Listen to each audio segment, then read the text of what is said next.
ভালোবাসি।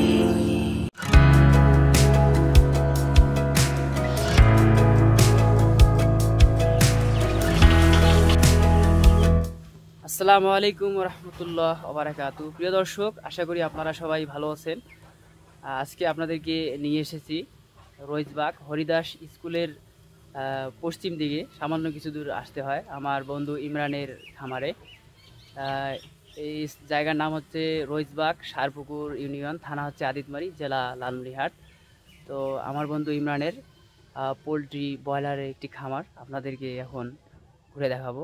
প্রিয় দর্শক, পুরো ভিডিও জুড়ে অনেক গুরুত্বপূর্ণ বিষয় নিয়ে আলোচনা করা হবে এবং মুরগি পালন পদ্ধতি এবং বাজার ব্যবস্থাপনা, ব্রয়লার মুরগি পালনের সুবিধা অসুবিধা এবং কতটা লাভজনক, অনেক গুরুত্বপূর্ণ বিষয় নিয়ে ভিডিওতে আলোচনা করা হবে। ভিডিওটা একটু লং হলেও সম্পূর্ণ দেখার চেষ্টা করবেন, অনেক উপকারে আসবে আপনাদের। তো ভিডিওটি শুরু থেকে শেষ পর্যন্ত দেখতে থাকুন এবং আমাদের সঙ্গেই থাকুন।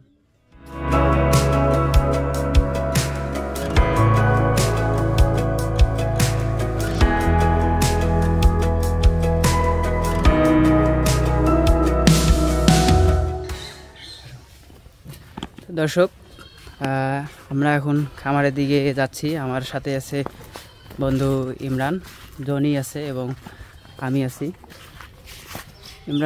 ইমরানের খামারের শুরুতেই এটা হচ্ছে যে গেট এবং এখানে একটি ঘর দেখতে পাচ্ছি। এই ঘরটা কেন করছো ইমরান? এই ঘরটা হলো মূলত থাকার উদ্দেশ্যে করা হয়েছিল। মানে 20 দিনের পরে মুরগির অনেক বেশি পরিচর্যা দরকার হয়, এই জন্য আর কি মূলত ঘরটা করা। আর ঘরটা বড় হওয়াতে মানে ভবিষ্যৎ পরিকল্পনা আছে কিছু ছাগল পালার, দেখা যাক ইনশাল্লাহ। মানে তুমি এখানে থাকবা এবং ফিউচারে কিছু ছাগল এখানে পালনের জন্য আর কি এই ঘরটা আসলে করা। হ্যাঁ, যেহেতু তোমার এখানে ছাগলের আর কি বিচরণ ক্ষেত্র আছে, এটা হচ্ছে খামারের মূল গেট। আমরা যে ভেতরে প্রবেশ করলাম, এখানে আমরা দেখতে পাচ্ছি মোটামুটি একটু মানে বিচরণ ক্ষেত্র আছে, তাই ইমরানের একটু ফিউচার প্ল্যান আছে, এখানে সে কিছু ছাগল পালন করবে। তো আমরা এখন খামারের ভিতরে যাই। তো দর্শক, আমরা এখন খামারের ভিতরে আসলাম।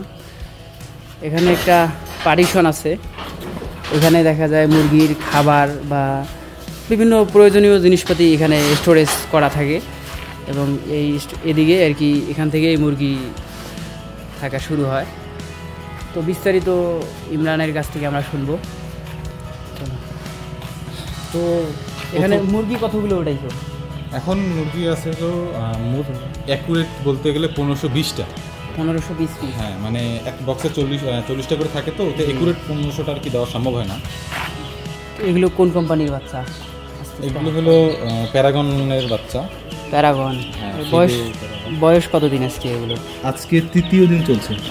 3 দিন বয়স? জি। মানে 3 দিন বয়স। তাপমাত্রা মানে ব্রুডিং কতদিন করো এগুলো?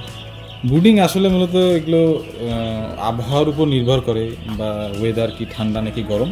সাধারণত মানুষ 5 দিন 6 দিন 7 দিন এরকমই করে থাকে, মানে 5-6 দিনের মতো। মানে যেহেতু ব্রয়লার বাচ্চা বেশি দিন একটা ব্রুডিং করতে আর কি হয় না, 5-7 দিন করলে 5-7 দিনই ইনাফ। কারণ এদের মানে আমাদের মানে ওয়েদারটাই হয় হলো 30 দিন, 30 দিনের 32 দিন 35 দিন এরকম।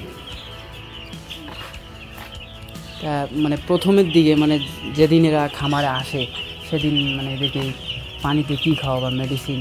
মূলত যখন প্রথমে ওরা আসে গ্লুকোজ দেওয়া হয়, নির্দিষ্ট পরিমাণ পানির সাথে ওদের গ্লুকোজ দেওয়া হয়, যেন মানে স্ট্রেস বা ধকলটা যেন দূর হয়। যাতায়াত করে আসছে একটা ধকল গেছে, এটা আর কি তাদের দূর করার জন্য। তারপরের দিন থেকে কি মেডিসিন চালাও? দ্বিতীয় দিন থেকে সাধারণত নাভি শুকানোর জন্য অ্যান্টিবায়োটিক, যেটা হচ্ছে বলছিলে আমাকে এর আগে, যে নিওমাইসিন এবং আর হচ্ছে অ্যামোক্সাসিল, তারপর পিএইচের সাথে পিএইচ দাও, থায়াবিন আমরা সাধারণত প্রথম ভ্যাকসিনটার পরে দিই। ব্রয়লার মুরগি পালনে মানে কোন কোন মেডিসিনগুলো ব্যবহার করা হয় এর পরে আর কি?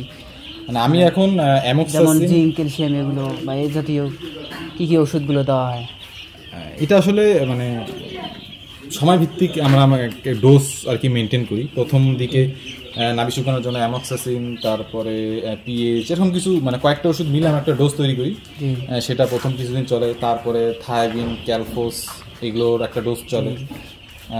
এরকম করে প্রতিনিয়ত প্রথম 15-20 দিন প্রায় তারা বেশিরভাগ সময় ওষুধের উপরেই থাকে, বিভিন্ন ক্যালসিয়াম বা অ্যান্টিবায়োটিক পরিস্থিতি বুঝে। এখন মনে করো সব কিছু ঠিক আছে, মাঝখান থেকে দেখলাম যে কিছু মুরগির আর কি আমাশা বা পায়খানাজনিত কোনো সমস্যা দেখা যাচ্ছে, সেক্ষেত্রে অ্যান্টক্স বা এরকম আরও কিছু অ্যান্টিবায়োটিক আছে সেগুলো প্রয়োগ করা হয়। মানে কিছু সাধারণ ঔষধ তো ডোজগুলো করা হয়, তার পাশাপাশি যখন যে সমস্যাটা হয় সেই সমস্যাটা মানে পরিস্থিতি বুঝে আর কি চিকিৎসা প্রদান করা হয়। এই যে প্রজেক্টটা আছে ব্রয়লার মুরগি পালন, এটা আসলে কতদিনের? এটা আসলে দিন নির্ধারিত নেই, কিন্তু সাধারণত মানে হিসেবটা করি 30 থেকে 35 দিন হয়ে থাকে। আর মূল আসলে ওজনের উপর নির্ভর করে, মানে টার্গেট কত কেজি বা কত গ্রাম এরকম। মূল টার্গেট সাধারণত খামারি বা আমারও আর কি ব্যক্তিগতভাবে 2 কেজি বা 2 কেজি প্লাসই থাকে। 2 কেজি আমাদের টার্গেট থাকে, 2 কেজি হলে আমাদের বাজারজাত। তা এটা কি সিস্টেমে পালন করা হচ্ছে, ব্যক্তিগতভাবে নাকি ডিলারশিপ নাকি কোম্পানির মাধ্যমে? এটা আমরা করতেছি ডিলারশিপের মাধ্যমে, মূলত প্যারাগনের ডিলারের মাধ্যমে আমরা করতেছি। এই ডিলারশিপের মাধ্যমে বা কোম্পানির সাথে ব্রয়লার মুরগি পালনকরণের সুবিধাটা কি? এর সুবিধা হলো মূলত আমার নিজে করতে গেলে বা ব্যক্তিগতভাবে করতে গেলে যে বড় পরিমাণ অ্যামাউন্ট এখানে খাটানো লাগে, একটা ইনভেস্ট করতে হয়। হ্যাঁ, মানে একটা বড় ইনভেস্ট করতে হয়। এরা মানে এক পর্যায়ে বয়স বেশি হলে এমনও দিন যায় এরা একদিনে 16-17 হাজার টাকা বা 200-250 কেজি পর্যন্ত খাবার খায়। সেক্ষেত্রে মানে ভালো খরচ যায়, মোটামুটি একটা ইনভেস্ট করতে হয়। হ্যাঁ, মোটামুটি বাজারের তারতম্য। হ্যাঁ, মানে এই ক্ষেত্রে মনে করেন আমি ছোট উদ্যোক্তা হিসাবে আমার সেরকম অ্যামাউন্ট নেই এখন, সেই ক্ষেত্রে ডিলারের মাধ্যমে করাতে আমার খুব অল্প ইনভেস্টে এটা হচ্ছে। আবার আমি যতটুকু জানি যে যখন আমরা ব্যক্তিগতভাবে এগুলো করি তখন বাজার যখন খারাপ থাকে তখন অনেকটা লসের সম্ভাবনা থাকে।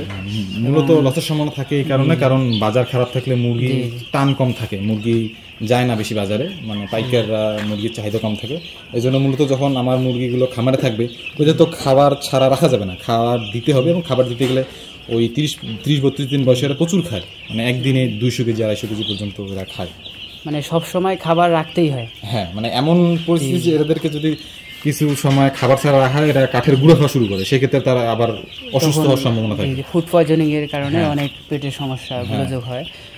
তো আরেকটা, আমরা যখন ব্যক্তিগতভাবে পালবো তখন মানে বাজারের যে সমস্যাটা, বাজার যে আপ ডাউন করে, এটা একটা মানে লসের সম্ভাবনা থাকে। কিন্তু যখন আমরা কোম্পানি বা ডিলারের মাধ্যমে করব তখন ওরা কি একটা কোনো রেট নির্ধারণ করে দেয়? হ্যাঁ, ওরা একটা ফিক্সড অ্যামাউন্ট দেয়।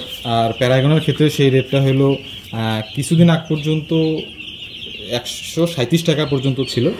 এই ফেব্রুয়ারি মাস মানে 2024 সালে ফেব্রুয়ারি মাস থেকে তারা নতুন করে 142 টাকা রেট রেডি মাল আর কি বলে রেডি মুরগি করেছে। হ্যাঁ, কেজিতে, মানে বাজারের অবস্থা যাই থাকুক 100 টাকা হোক বা 110 টাকা হোক, তারা আমাদেরকে 42 টাকাই দিবে। 142 টাকা করে, মানে বাজার যদি 50 টাকা কেজিও হয় ওদের সাথে যে কন্ট্যাক্টটা হয়েছে তোমার 142 টাকা করে কেজি নেবে। হ্যাঁ, এবং এর উপরে যদি বাজার থাকে মানে বাকি মনে করো যে 142 টাকা করে তাদের সাথে তোমার কন্ট্যাক্ট হয়েছে, তার মানে দাম যাই থাকুক তারা আমাদেরকে 42 টাকা দেবে। 42 টাকা দিবে, কিন্তু এর থেকে যদি বেশি থাকে বাজার, হ্যাঁ, সেক্ষেত্রে কি হবে?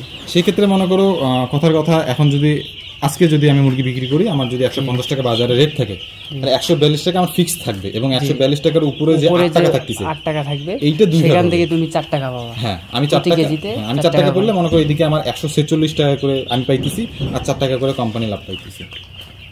তো এটা একটা মানে ডিলার বা কোম্পানির সাথে পালনের এটা একটা সুবিধা, বা লসের কোনো সম্ভাবনাই নেই। যেহেতু পোলট্রি সেক্টর বর্তমান বাংলাদেশের বাজারের অবস্থা অনুযায়ী একটা ঝুঁকিপূর্ণ সেক্টর বলা যেতে পারে। এর রেটটা খুবই বেসামাল বা আপ ডাউন করে।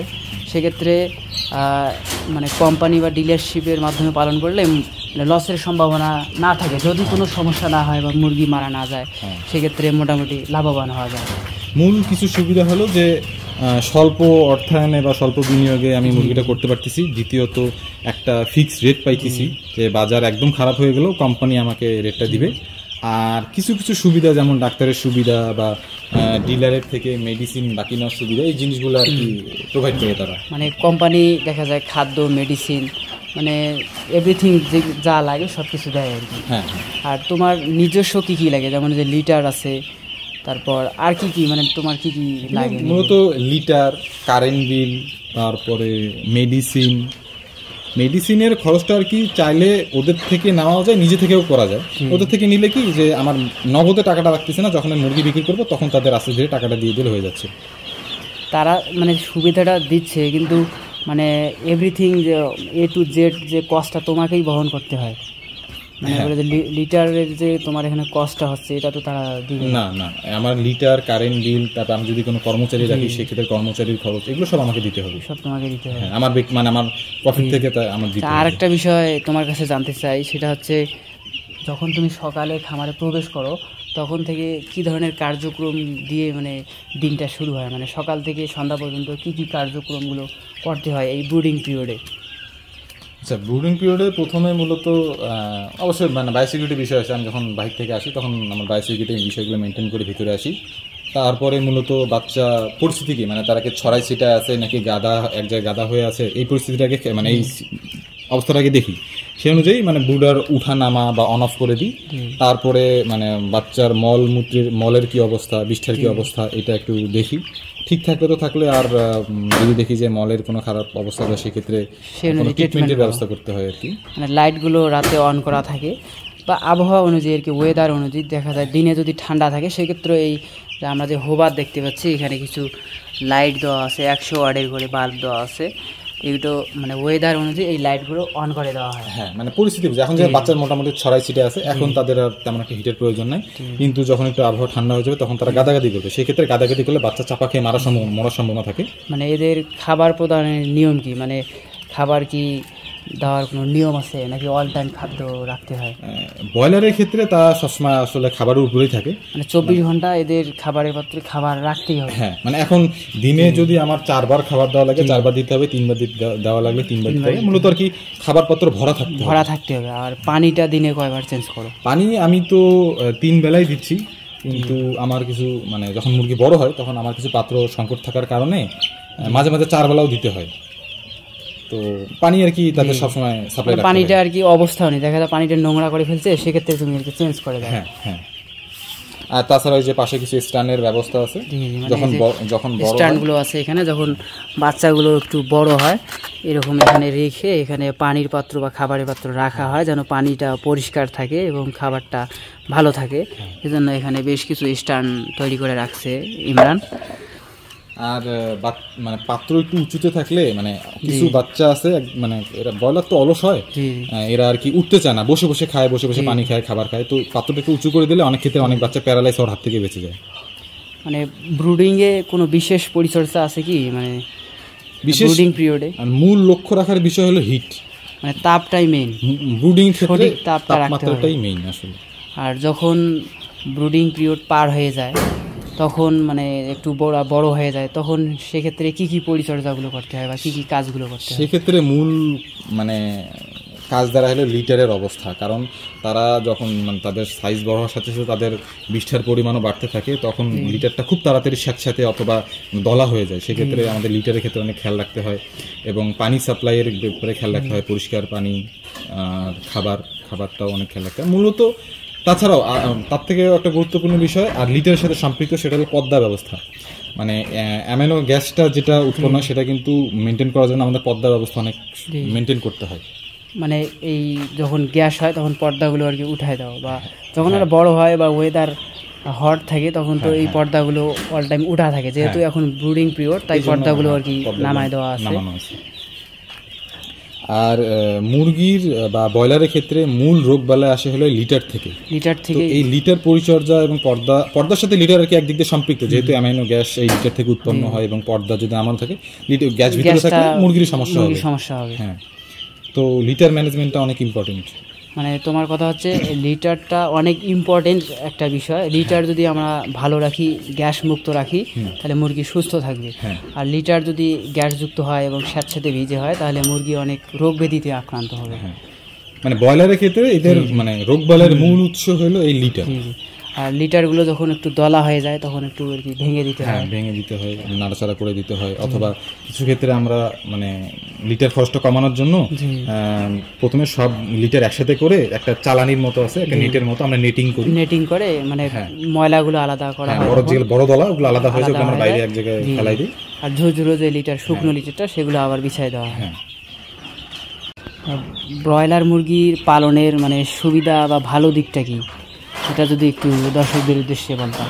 আচ্ছা, এটার মূল সুবিধা হলো যে মানে খুব শর্ট টার্মে বা 30 থেকে 35 দিনের মধ্যে একটা শেড তুলে ফেলা যায়। মানে প্রজেক্টটা হচ্ছে অনেক শর্ট টাইম, 30 থেকে 35 দিনে একটা প্রজেক্ট কমপ্লিট করা যায়। হ্যাঁ, আর আরেকটা বিষয় হলো যে মানে বাজারে সবসময় এটার চাহিদা থাকে, মানে মোটামুটি ব্রয়লারের মাংসের চাহিদা আছে, যেহেতু আমাদের মানে দেশের পরিস্থিতি অনুযায়ী আমরা গরুর মাংস মানে গরুর যে সবার আর কি সামর্থ্য থাকে না, তো আমিষের চাহিদা মূলত ব্রয়লার থেকে পূরণ করা হয়।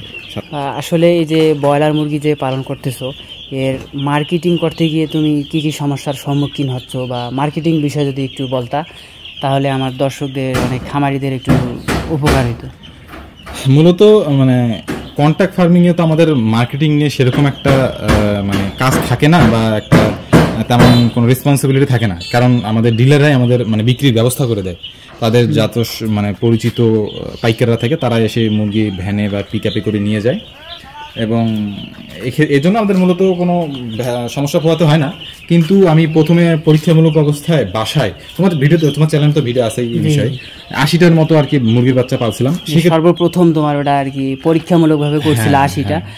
প্রিয় দর্শক, এই আমার বন্ধু ইমরানের 80টা মুরগি দিয়ে সে প্র্যাকটিস করছিল, সে ভিডিও আমি ডেসক্রিপশন বক্সে দিয়ে দেবো, ওখানে অনেক তথ্য দেওয়া আছে, আপনারা অবশ্যই ভিডিওটি ডেসক্রিপশন বক্স থেকে দেখে নেবেন। তা ইমরান বলো। তো সেক্ষেত্রে আর কি আমি তখন তো আর ডিলার আমার মানে ছোট অল্প পরিসরে যে 80টা মুরগি, সেক্ষেত্রে তো মানে ডিলার আর আমার মুরগির মার্কেটিং বা বিক্রির দায়িত্ব নিবে না, তো সেক্ষেত্রে আমার ভেজাল পোহাতে হয়েছিল, কারণ বেশিরভাগ পাইকাররা মূলত ডিলারদের সাথে সংযুক্ত থাকে, তো তারা লোকাল খামারদের থেকে তেমন একটা মুরগি নিতে আগ্রহী হয় না, যদিও নেয় মানে বাজারের বা মূল্যের অনেক তারতম্য থাকে, তো এরকম কিছু সমস্যা পোহাতে হয়। মানে সঠিক বাজারটা আর কি জানা যায় না, যে আসলে বাজারটা কত যাচ্ছে, এক একটা কোম্পানি এক একটা রেট থাকে।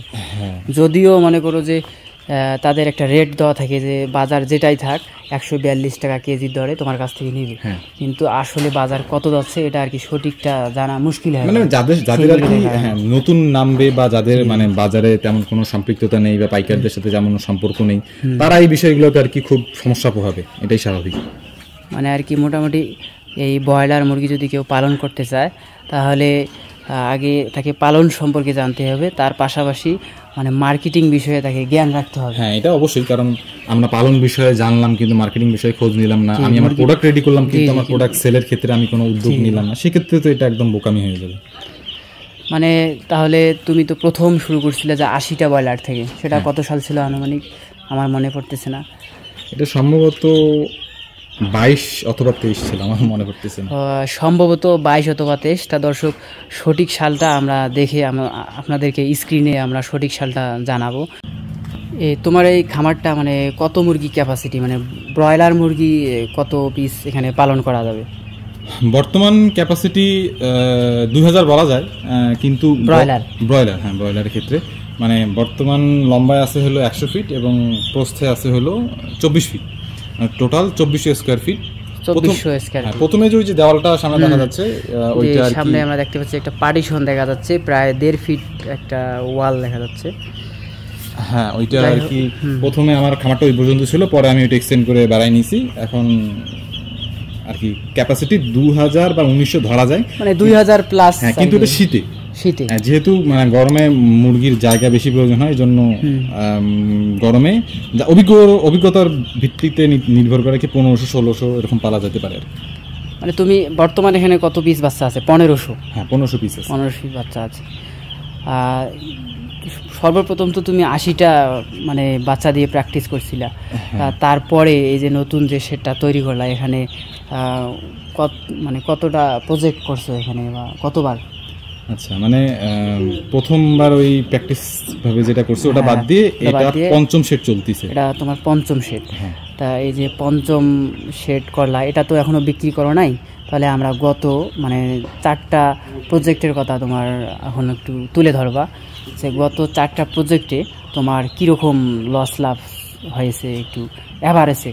আচ্ছা, প্রথম প্রজেক্টটা আসলে মানে প্রথম হ্যাঁ একদম ফ্রেশ ছিল, এখানে কোনো রোগ জীবাণু বা এর আগে কোনো লিটার টিটার ছিল না, এই জন্য অনেক ফ্রেশ ছিল, এই জন্য মুরগির ওজনও ভালো আসছে, এফসি আরও অনেক ভালো ছিল, আর আল্লাহর ইচ্ছা আর কি ওই সময় বাজারটা অনেক ভালো পাইছি।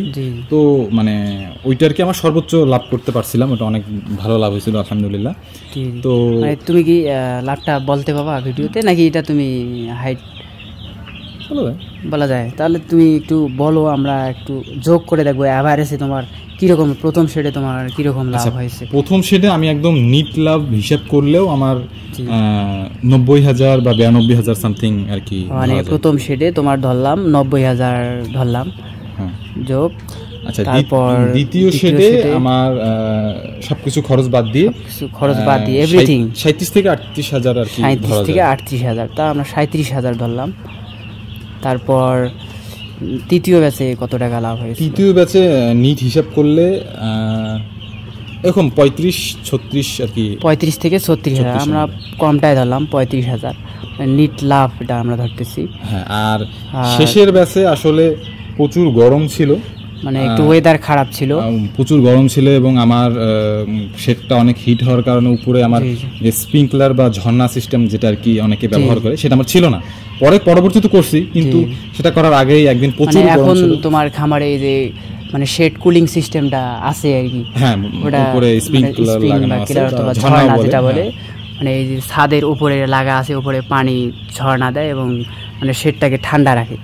তা এখন বলবা যে চতুর্থ প্রজেক্টে তোমার কত টাকা নিট লাভ আসছে? চতুর্থ শেডে আসলে বলতে গেলে আমার লাভ লস সমান সমান হয়ে গেছে, আমার কোনো পারিশ্রমিক আসেনি, না আমার লিটারের খরচ আসছে, না কারেন্টের খরচ আসছে, সো মানে কোনো লস আসে নাই, আবার লাভও আসে নাই না, মানে আমার মুরগি খাবার, মুরগির বাচ্চা, মুরগির খাবার এবং ওষুধ হিসাব করলে এটা সমান, কিন্তু এদিক দিয়ে আমার পারিশ্রমিকটা তুমি পাও নাই। পারিশ্রমিক পাইনি, লিটারের খরচ উঠেনি, তারপরে বিদ্যুৎ বিলের খরচ উঠেনি, একদিক দিয়ে লসই বলা চলে। চতুর্থ শেডে যেহেতু তোমার কোনো মানে লাভ আসেনি, সেক্ষেত্রে তোমার পারিশ্রমিকটা কত হতে পারে? আসলে মানে ব্যক্তিগত পারিশ্রমিক তো নিজের খামার যেহেতু এখন সেভাবে আর কি হিসাব করা হয় না, তাও সাধারণত এদিকে তোমার অঞ্চলে মানে একজন কর্মচারী কাজ করলে সারাদিনে কিরকম টাকা নেয়? দিনের থেকে বেশি আর কি এরা প্রজেক্ট সিস্টেমে প্রতি শেড সিস্টেম হিসাব করে 8 থেকে 10,000, 8 থেকে 10,000, বা এখানে তো সারাদিন তোমার কাজ করা লাগে না, সেক্ষেত্রে তোমার পারিশ্রমিক ধরলাম 10,000। হ্যাঁ, মানে 10,000 এটা আর কি প্লাস হবে না, এটা আমি মাইনাস করতে চাচ্ছি, যেহেতু চতুর্থ শেডে তোমার লস হয়েছে। তো এখানে আমরা দেখতে পাচ্ছি 10,000 লস দিলাম, সমান দিলে আসে 1,52,000, মানে 4টা শেডে সে লাভ করছে। এখন আমরা ভাগ দেব 4, তাহলে প্রতিটা শেডে তার গড়ে অ্যাভারেজে সে 38,000 টাকা করে লাভ করছে। তার চতুর্থ শেডে কিন্তু সে লাভ করতে পারেনি, সে লস করছে, সে মানে অ্যাভারেজে চতুর্থ শেডে সে লাভ করতে পারেনি, সে লসে আছে। তা সত্ত্বেও 4 ভাগ দিয়ে আমরা অ্যাভারেজে গড় পেয়েছি 38,000 টাকা লাভ প্রতি শেডে। কর্মসংস্থান হিসেবে এই পোলট্রি সেক্টর আমাদের বাংলাদেশে কতটুকু ভূমিকা পালন করতেছে?